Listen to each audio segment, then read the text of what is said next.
Can you hear that?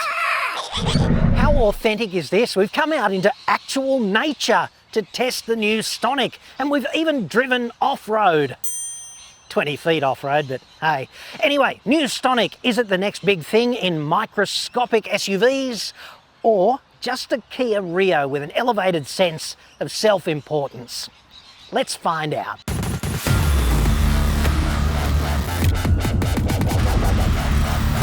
I'm John Cadogan from autoexpert.com.au, and I get new cars cheap for buyers here in Australia. Website for that, obviously, or you can click the card that's on screen now.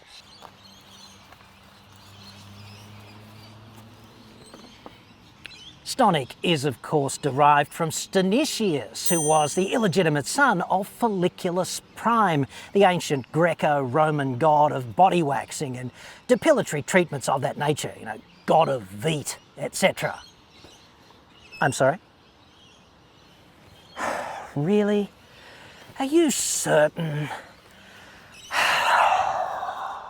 Look, does it really matter? Does it really matter? Like, it's in the script, babe, and I don't friggin' think I put it there.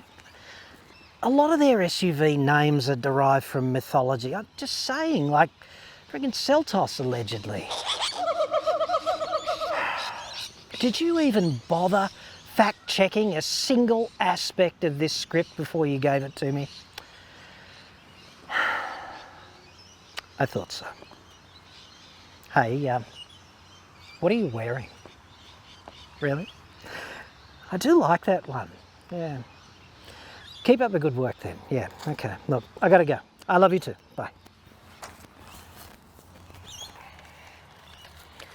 So look, we're just gonna have to cut that bit and that bit and that bit. Oh yeah, okay? I'll do that for sure. Yeah. You sure? Yeah, yeah. You're not gonna forget? I might forget. Sorry. Great. I've been told there's actually no mystical dimension to the name Stonic. It's really just a mashup of the word sporty and tonic. Disappointingly, but hey, I guess that's allowed, and I'd suggest that it's still better than Teeter or e-tron or Probe or Escort or even Bighorn. So when you look at it like that, we're a long way from scraping the bottom of the automotive names barrel.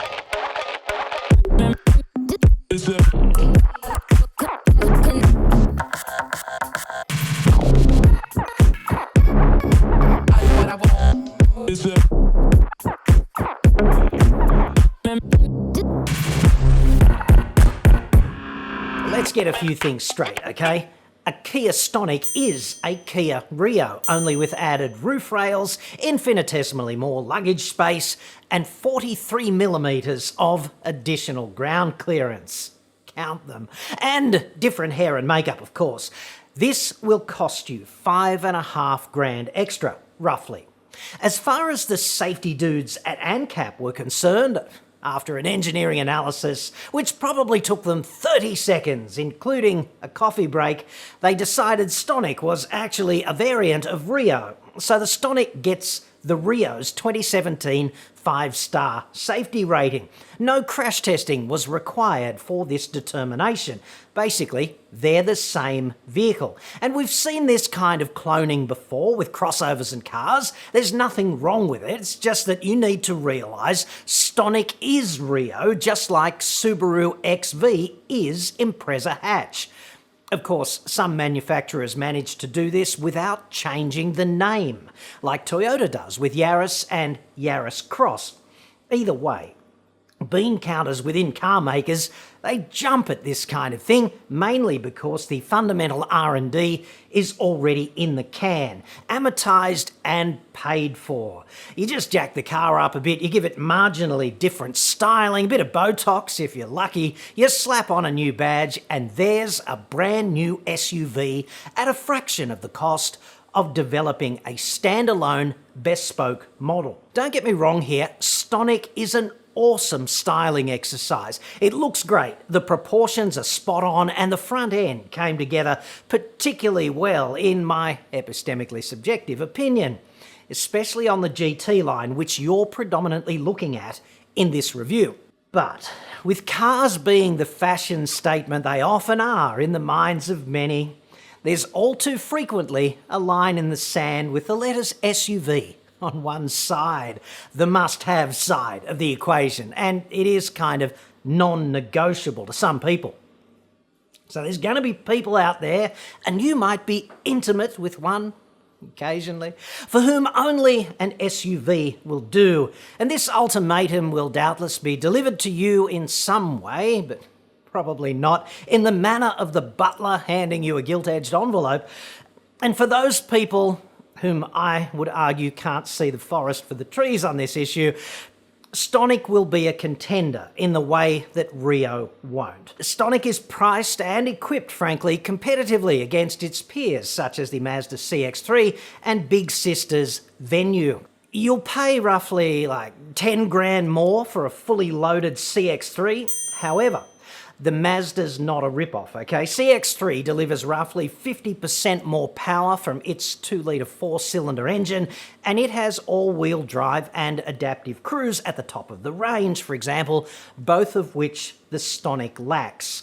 However, if you go dollar for dollar with CX-3, you're looking at maybe a front-drive CX-3 Max Sport, and then you're back to manual seats and non-adaptive cruise control and smaller 16-inch alloy wheels. The Stonic GT line starts looking pretty damn sharp against a Max Sport CX-3.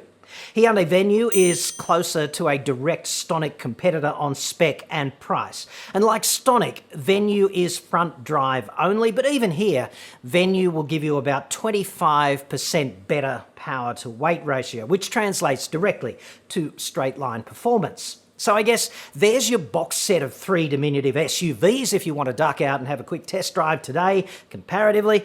CX-3, I suppose, for polish and performance, Stonic as a price leader, and Venue sort of in the middle. Just make sure when you're out there doing that you test drive variants at the same price point, otherwise this is gonna skew your perception. Now, perhaps you are wondering why we, proud Shitsvillian sons of Anzacs, are only just getting the Stonic now, after the rest of the world managed to get its hands on it back in 2017. And this is a consequence of a supply production constraint issue. See, 4 years ago, the boys upstairs at Kia, just below the 38th parallel, gave Kia Shitsville a product ultimatum of sorts.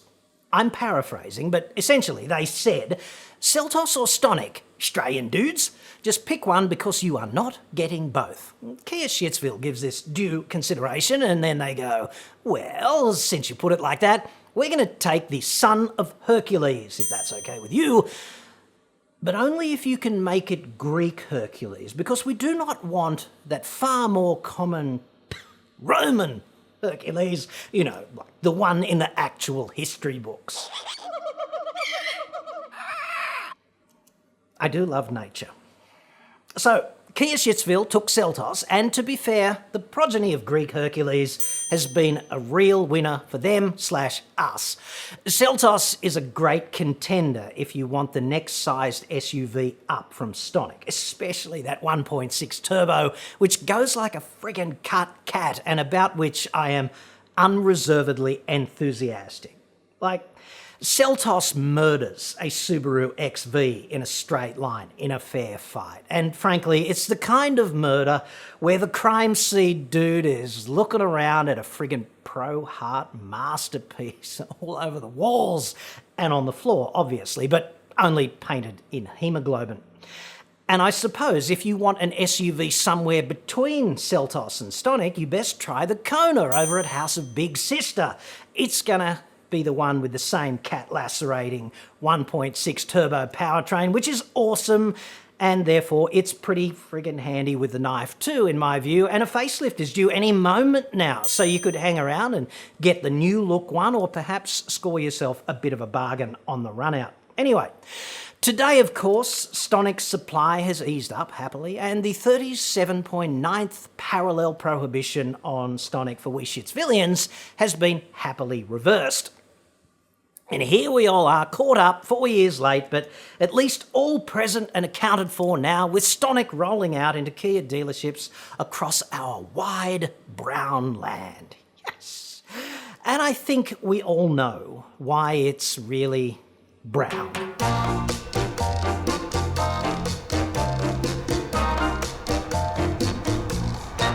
Hilariously enough, in the press conference for the launch of Stonic in Australia, the marketing dude from Kia, Dean Norbiato, actually referred to this vehicle as a, quote, pocket rocket. Now, you can probably see the truth from there, in fairness, but I'd suggest that a pocket rocket is two things, right? It's a diminutive car with a reasonably high power output and ballparking at just a power to weight ratio of about 90 to 100 watts per kilogram, okay? Below that, not so much. And the GT line here, well, it's coming in at 60-ish watts per kilo. So if it is a pocket rocket, it's not exactly the kind of rocket of which Werner von Braun would be proud. To be fair, the mid-rev performance on this engine is actually pretty good thanks to the turbo. The 3-cylinder is typically raucous too. It's kind of got that shaken all over thing happening, which is rather nice if you're sufficiently motivated to get your snout out of your phone and have a real crack behind the wheel of the car from time to time. The way I see it, at the elastic limit of the English language, this car could be generously categorized as moderately sporty. But it's not a powertrain, frankly, that sets the world on fire. It's adequate, it's kind of like a Rio because, hey, it's a Rio, but it's not the kind of car you would buy if you really want genuinely sporty, engaging, driving enthusiasm performance. Like, it's just not. Stonic GT line gets a nice taut suspension tune in line with its Saturn V aspirations. But if you're at the dealership taking a test drive and you find it a little bit stiff to your liking, make sure you drive the Sport as well, which prioritizes refinement over that engaging dynamic thing. This particular Stonic is the range-topping GT line, which comes with a 1-litre 3-cylinder turbocharged engine. Interestingly enough though, it has exactly the same peak power output as the 1.4 litre 4-cylinder Atmo engine in the Sport, okay? But if you want to know why a 3-cylinder turbo with the same power is better than a 1.4 litre 4 with Atmo induction with the same power, then we'd best go back to the Fat Cave for the beer garden physics dissertation on that. Today's Beer Garden Physics dissertation proudly brought to you by the Mighty King. If you're going into a difficult negotiation, I'd suggest there are very few situations where the 46mm King Dick slugging spanner won't be a net asset. So let's look at this quandary, shall we? You're going to buy the 1.4 litre 4-cylinder or the 1 litre turbo 3-cylinder? Because so many dudes, they just look at the specs, man, and they go, well, 74 kilowatts and 74 kilowatts, same power, I'll buy the cheap one. And they don't think about it more deeply than that. But I would suggest that power is so important because it's what makes vehicles accelerate, okay? And it's not just peak power, because that's what this is, okay? Peak power. What's really important is how much power is an engine gonna deliver at other revs as well, because you don't always drive at 6,000 RPM, or you don't always drive from 4,500 to 6,000, right? You're operating across a wide range of revs. And what really matters is how the engine performs across all of those revs. You know, this is something that so many people should consider more, and yet they do not. So I guess we've got to look at the beer garden physics of this and actually get our math nerd on just ever so slightly, okay? And the thing you have to realise is that torque, which a lot of people TALK about, is really just a building block of power, okay? Torque is nothing on its own. It doesn't make the car go at all unless it's also happening at revs. So power, which makes the car accelerate, is a product of torque and revs. And this is this dodgy Greek symbol omega, okay? And it really just is a physics lab thing for revs, okay? But it can't be in RPM because for technical reasons that we're not going to talk about here, except you really need to reduce RPM to per second because physics works in mass, length and time when time is in seconds and length is in meters and mass is in kilos. That's just how it rolls. Or different units over in imperialsville, which we'll get to in just a sec. But the problem with even revs per second is it's not really dimensionless, okay? You need to convert it to this thing called radians per second. Derivation here, if you're interested, not going to go through it, but you need to convert it to radians per second. There's 2 pi radians for every revolution. That's just how it rolls, okay?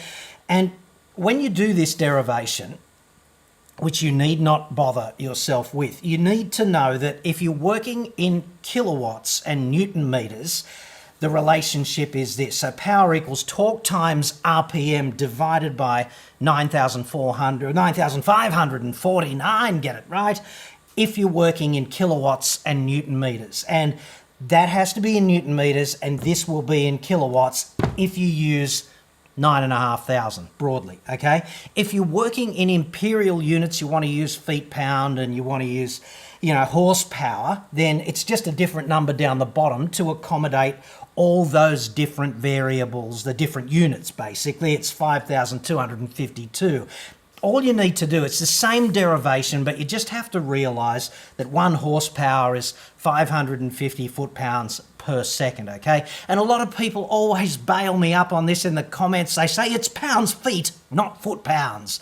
And I'd suggest to you that it doesn't matter. It's either, because they are multiplied, and the order of operations doesn't matter when 2 numbers are multiplied, because 4 times 3 is the same as 3 times 4. So pounds force times feet is the same as feet times pounds force. That's what we're talking about here, okay? So this is the formula that we need. We're going to work in the metric system, okay? And this is the formula that we need to figure out more about how those 2 engines are going to perform across a broader rev range. And here's how this works.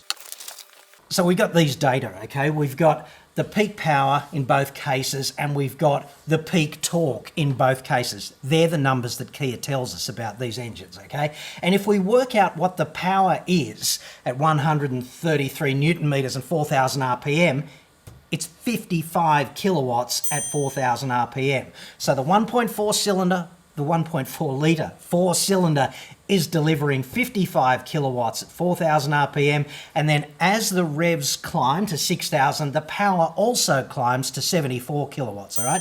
And the caveat on this is got to be wide open throttle, because the power output of an engine is also kind of dependent on how hard you're pressing the loud pedal, okay? If we do the same mathematics for the peak torque with the 1 litre 3-cylinder engine, we get 72 kilowatts at 4,000 RPM and 27 kilowatts at 1,500 RPM, and that's kind of interesting because the torque is the same and only the revs are different. The reason the power is different is because the power is also proportional to the revs, okay? I hope that makes sense. And anyway, if we graph, therefore, what we know about these engines on the same bit of graph paper, then what we're basically doing, I've graphed the green one in a dashed line because we don't know anything about the shape of the curve between the 2 known points, all right? We know that the torque's going to diminish as the revs drop, but we know this point and we know that point. And with the other engine, with the 1 litre 3-cylinder, we know all of these points, okay? So that's kind of interesting, right? And you'll note that there's this vertical gap in between the dashed green line and the red line in both cases. And that represents the performance potential that is lost across the rev range if you are driving the 1.4 as opposed to the 1 litre 3-cylinder. So I think you'd agree, when you pull out to overtake, for example, you're not always going to be at 6,000 RPM. You can't just operate the engine continuously at 6,000, right? You have to be at some lower revs and then you rev up to 6,000 and you change back. See, at 6,000 RPM, both of those engines are going to cause both of those vehicles to accelerate roughly the same. There'll be a slight difference in mass, obviously, but the acceleration's gonna be the same broadly, okay? But below those revs, when you're doing like 4,000, let's say the gearbox shifts up from I don't know, third to fourth gear and the revs drop back to 4,000 RPM or something, there is this massive gap here, and we can even measure it. It's like 55 to 72 kilowatts, which is about 30% difference worth of power, and that's going to make a massive difference to how your Stonic accelerates for overtaking, okay? So if you're on the open road a lot, 1 litre 3-cylinder, no-brainer, much better for overtaking. 3 cylinders are certainly a novelty, so let's just go over some of the basics here. A 3-cylinder engine is essentially an inline 6 that's just cut in half, okay? That's how this works. But there are a few problems with doing that, and one of them is that because the firing pulses are unbalanced, the engine tends to rock longitudinally along the crankshaft like this as it's rotating. So it's kind of rocking like that. And in addition to that, because you've got fewer firing pulses than a 6-cylinder or a 5-cylinder or a 4-cylinder or something, then it's going to be rougher, okay? There's not going to be... The more cylinders, the more firing pulses for any given number of revs, therefore smoother delivery of power, okay? So it stands to reason that 3 cylinders are rougher than 4s, 5s, 6s or 8s when it comes to delivering the firing pulses. And if you think about it like this, okay, if an engine is operating notionally at 3,000 RPM, it's easy to crunch the numbers in your head on 3,000 because it's 50 revs per second divided by 60, 3,000 divided by 60, 50 revs. 4-stroke engine is going to have 1 firing pulse per cylinder for every 2 revs, okay? So at 3,000 RPM, there's going to be 25 firing pulses per cylinder, okay? And that means in a 3-cylinder, 75 firing pulses per second, okay? In a 4-cylinder, it's going to be 100. In a 5-cylinder, it's going to be 125. And in a 6-cylinder, it's going to be 150, like that. And in a V8, it's going to be 200. And that's why multi-cylinder engines get smoother with more cylinders. So I hope that kind of makes sense. The other thing to note is that many manufacturers have come to the conclusion that the optimal cylinder size for engines is 0.5 litre, with the bore slightly narrower than the stroke, because that sort of optimizes the combustion chamber size and it takes the flame front less time to propagate right to the edges, okay? And that's sort of counterintuitive because, you know, prevailing wisdom says for high-performance engines you want a shorter stroke sort of thing, but actually for things like efficiency and to optimize the combustion chamber, you really do want the stroke to be slightly longer than the bore, okay? And this makes me wonder about 1 litre 3-cylinder engines, of which there's quite a few. Might they not be better off as Harley-Davidson style V-twins? I kind of like that concept. I'd like to see one anyway. I'd like to go for a drive in a V-twin powered 1 litre engine car, a 2-cylinder. Finally, just taking a little look around the market now of other 3-cylinder engines and how Stonic compares to the competition. I'm using the term loosely because I wouldn't put a BMW i8 up against a Stonic anytime soon, or the Yaris GR. Anyway, what we've got here is the cars with 3-cylinder engines. We've got the peak power output. Then we've got the specific power, which is the number of kilowatts per litre of displacement. Otherwise, it's not a fair fight. The bigger engine's going to win, okay? And importantly, the fuel spec as well, minimum octane rating for those engines. And that's kind of important too, because obviously, if you're a manufacturer and you've tuned your engine for 95 versus 91, you can get more performance out of it because the mixture will tolerate greater compression. Greater compression allows expansion through a greater range, more thermal efficiency, more power, blah, blah, blah, okay? So here's how all of this stacks up. Lowest specific power is the Mini 1.5 turbo with, despite being tuned for 95 octane fuel, all right? So that's a bit of a surprise. Next is Stonic on 74, and then these engines just ramp up in terms of their specific power output. Interestingly, the Fiesta 1.5T is huge on the specific power output, despite sharing the Stonic's thirst for 91 octane fuel. And that's kind of interesting as well. And I really wonder, therefore, about the durability of this engine, because we're talking, 24 kilowatts per litre, or roughly a third more specific power output from the Fiesta. And Ford does have that reputation for just falling apart, doesn't it? And underdoing the design in so many different ways, especially in high-performance engine applications. I'm not suggesting the Fiesta ST 1.5 Turbo is a dog at all. I'd be very interested to see how its longevity plays out, though, because other high-performance engines from Ford have turned into dogs. And interestingly, the Yaris GR is off the chart, and so is the BMW i8. No big surprises there. The rest of these engines, though, that notionally outclass the Stonic, require 95 octane fuel, which is kind of a fail in Australia, because when you're shopping in the cheap seats, it doesn't make sense to buy a cheap / affordable car and then have to feed it really expensive fuel, does it? Anyway, that's how the market kind of stacks up here. These are the more 3 cylinders than I thought there would be in the market once I had a proper look.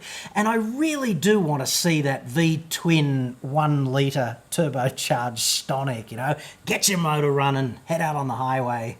Born to be mild. The Harley-Davidson collaboration with Kia, please make it happen.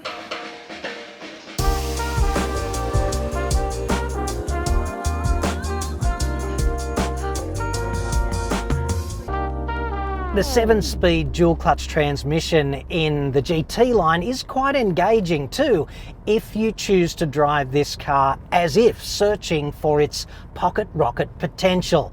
And it is quite adaptive too. If your teenage son, for example, borrows this vehicle overnight, you will know if he's been thrashing its tits off, because the drive characteristics will be totally different tomorrow morning than when you parked the car yesterday afternoon. So there's that. You've just got to remember, however, that dual clutch transmissions are typically not that refined at low speed manoeuvring. So it really is a case of accepting the strengths here and learning to live with the weaknesses. But just hang on a sec, okay? Before you jump to the hasty conclusion that DCTs are all crap, they're just not, dude. They're good at sporty driving, they're kind of mediocre at manoeuvring at low speeds, but they save you 6 to 10% on fuel every time the car is turning and burning. A conventional auto is the polar opposite of that. So I guess it kind of depends on your priorities, such as how much you enjoy paying for petrol. A couple of things I don't really like. Number one, the flat bottom steering wheel on the GT line. Now, flat bottom steering wheels have their place, obviously, and that place would be in race cars. In fact, in the kind of race cars where the driver can't get in without having his legs amputated otherwise. In every other car, and I'm looking at you, Audi, for making this a thing, in every other car, the flat bottom steering wheel is an ergonomic step backwards. That's just how this is.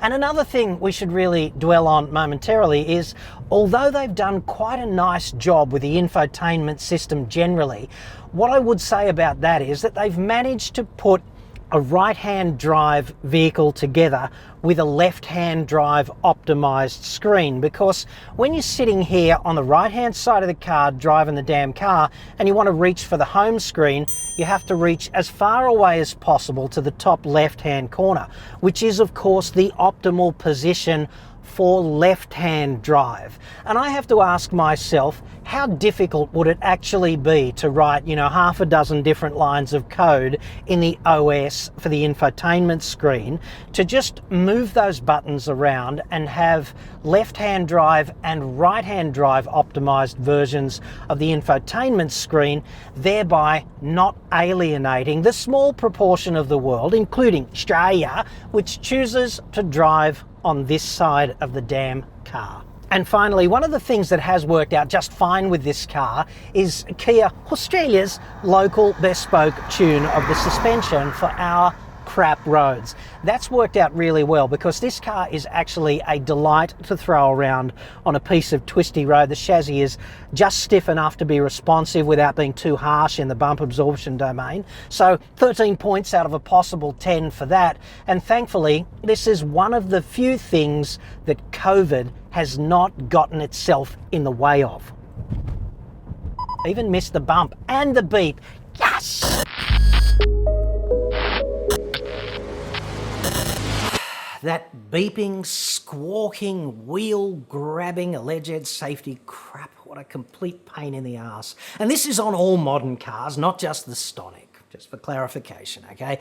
I don't know how many takes out there on location that safety crap has ruined for me, but it's gotta be hundreds by now, so thanks a lot. It's an intrusive, badly executed set of systems implemented by all car makers in an effort to appease agencies like ANCAP so that the cars can be awarded 5 stars. And I do so love politics in all its many and varied flavours.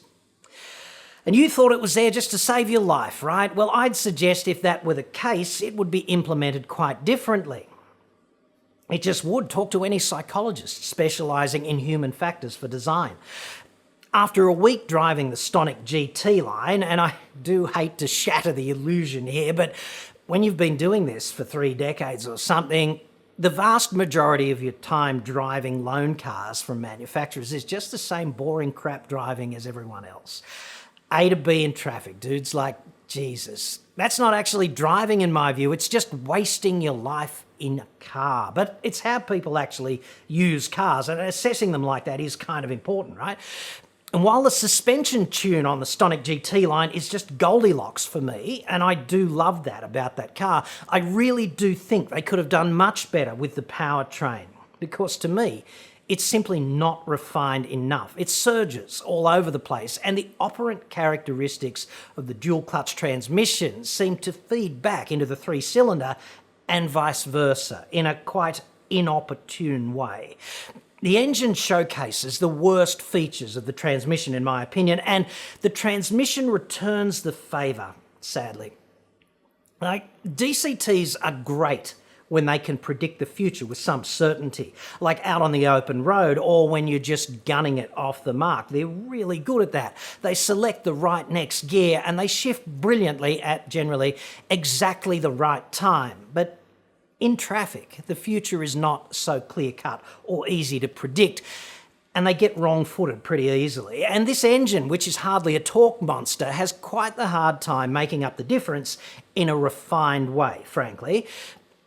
It seems somewhat better in sport mode, but even then, every time I restarted the Stonic, it defaulted to eco mode, which was quite a pain. I mean, I want the car to restart in the configuration which I took the trouble to set up last time I drove it. You know, I'm kind of funny like that. Unfortunately, the conditions in which the powertrain displays its least refined characteristics are the same conditions, it seems to me, that a vehicle like this is most likely to operate in, like urban running around A to B, up to the shops or something, in traffic. I'd be quite interested to see if the 1.4 Atmo engine with its conventional auto in Stonic Sport is any more refined in these conditions. Like, I wouldn't be looking forward to 30% less power in the mid-rev range, which is part of the deal with that 1.4, but the torque converter auto will definitely be smoother in these sort of traffic, confusing conditions for the DCT. There is, of course, a class of buyer out there who could not give a dead dingo's donga about things like powertrains. As long as the car starts and it gets you from here to there and keeps up with the traffic, it's all good, okay? And I'm obviously not talking to you about the powertrain. If that's the benchmark for you, then the Stonic 3-cylinder DCT is going to be fine. My strong advice would be, however, to test drive both the Sport and the GT back-to-back in the kinds of conditions in which you will mainly drive, and just see which of the pair ticks the most boxes for you. It might be the 1.4. And hey, you might like the raucous 1 litre 3-cylinder turbo in the GT line. That's allowed too. Perhaps I'm really just being a bitch. I do that from time to time, you might have noticed. Like, thank Christ for equality, right? Anyway, I came away loving the spec and the styling in the GT line. Like, okay, there's no driver's electric seat adjustment, no head-up display, no adaptive cruise, but you do get heaps of safety kit, and you do have to factor in the price, which is absolutely quite sharp. The local product planning dudes in every car company, including Kia Shitsville, they're always in a war. They're waging war with the factory over what they can get spec-wise and what it's going to add to the price. And they've got a price point to meet, okay? And here we are in the most price-sensitive SUV segment. So that's always something of a balancing act that actual car buyers don't generally appreciate. And on balance, as hardships go, okay, sitting in a Stonic GT line is not exactly the same thing as one last night in the Tower of friggin' London and a date with the sword tomorrow at sunrise. You get some cool stuff. You get wireless Apple CarPlay and wireless Android Auto, but it's only wireless on the Sport. You get it with voice commands using OK Google and Hey Siri, but you still have to plug in a friggin' cable for those phone integrations on the GT line. And this is so mainly because one of those two tech giants is having a tantrum with Kia right now over whose nav system gets to be the default display. So that's kind of dignified. Kia's not saying which of them is actively competing for the title of Big Tech's most comprehensive arsehole, but if I had to bet on it, I'd suggest it's probably Apple. Anyway, across the range, you can connect two smartphones. Yes! Allowing you to argue endlessly with that special someone about whose music you're going to be playing for the 12 hours it takes you to get wherever, on holiday perhaps. So that's quite nice. The driver's phone can be configured for hands-free calls, while the passengers can inflict notionally her music on notionally him/you, for what I'm sure will feel like an eternity, even if you're just driving up to the local shops. Yes. I'm not, frankly, all that certain that's a net step forward for human mobility. And of course, you also get Hyundai Kia's impossibly excellent Sounds of Nature ambient backing tracks. Yes. I detailed those in my recent Palisade review, and I'll stick a clickable card link thingo up there, I think, somewhere now, if I can remember to do so in my dotage. If I have a senior moment, please be kind to me in the comments, or don't, I don't care. The bit you're looking for in that review is at about 27 minutes and 30 seconds in on the time code. I'm telling you that so you need not watch the whole thing. I mean, Christ, nobody deserves that. Stonic has exactly the same uplifting sounds.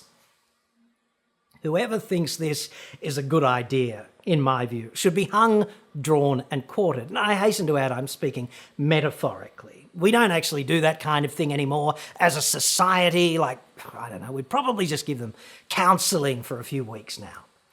However, I am compelled to point out that people in the olden days did find that kind of conduct just as entertaining as us, watching reruns of I Dream of Jeannie or Hogan's Heroes.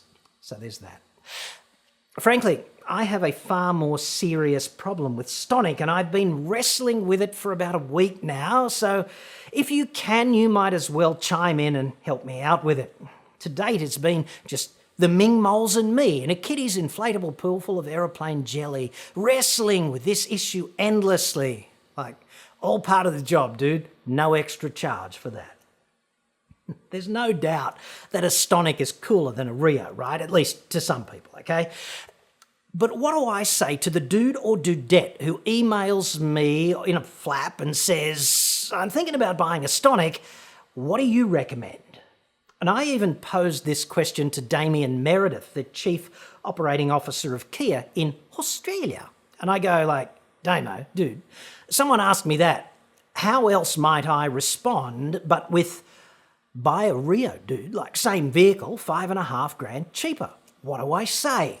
So Kia's position on this is, right, they price their cars competitively for the segments in which they compete.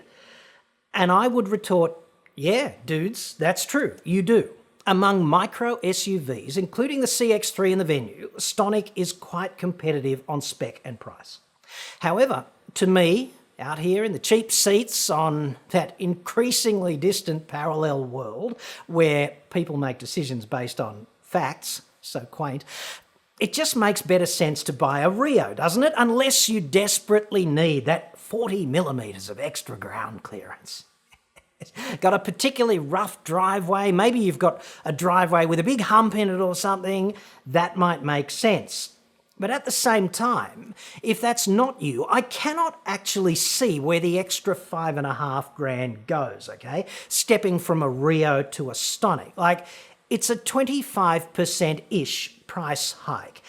And the way I look at it, it's not 25% more car. It might be 5 to 10% more car, but not 25. And let's not forget, with some SUVs, okay, that 5 to 10 grand step up in extra price from a roughly equivalent car gets you perhaps a different powertrain, like one with a diesel engine and or on-demand all-wheel drive, both of which would give the vehicle, even if only slightly, more actual adventuring capability. It would certainly justify the price hike, right? I can see where the money goes on all that additional hardware in cases such as that.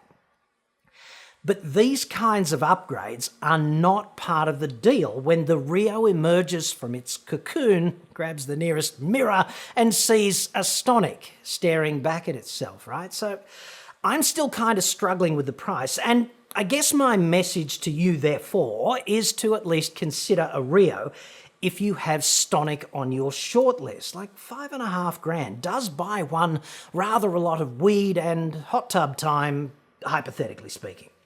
Gag reel coming up in just a sec, lest you harbour any latent misconception that I'm some kind of one-take wonder out there on location. Far from it, dude. But first, I would like to give a quick shout out to Rod and Tomo from Tonic Films, who helped me shoot that piss take on news and current affairs at the start of this review. Thanks a lot, fellas. I really do appreciate the assistance there. Collaborating with other humans on location and not having to worry about exposure, white balance and focus. Like, so friggin' liberating.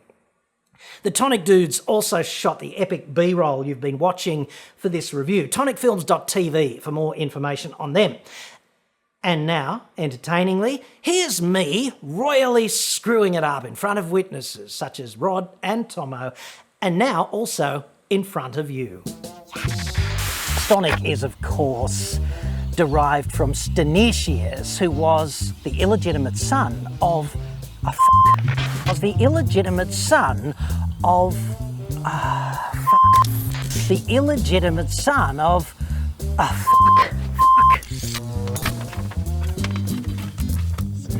for f***'s sake. That is just every different flavour of typical, isn't it? Yeah. And thankfully, the COVID, man, get it right, that if you don't have a flat bottom on the wheel of your race car, the driver has to. It's actually quite fun to throw around, okay? And what I'd suggest, you safety warning system,